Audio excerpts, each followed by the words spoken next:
What up, YouTube?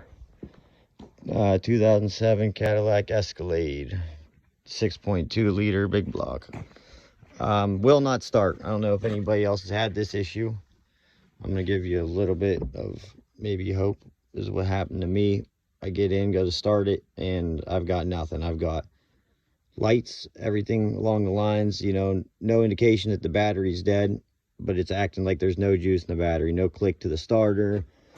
Won't even try to crank. The one time it was my battery, so you want to make sure your battery is 100% because these vehicles are kind of fussy. But here's what I have done. It's happened periodically, maybe once or twice since then, and there's never any indication. But I tell you, can unhook the battery and then touch the positive and negative terminal together, you know, for about 10 seconds, drain all the any remaining juice out of the lines, reset the system, hook the battery back up, and then bam, presto, it starts. I mean, obviously there's an underlying issue with the ground or the security. I'm not sure what it is. Somebody out there I'm sure knows. But if this helps you, great, because I wish I would have seen this video when I was struggling trying to figure out what it was. So that's all I got for you.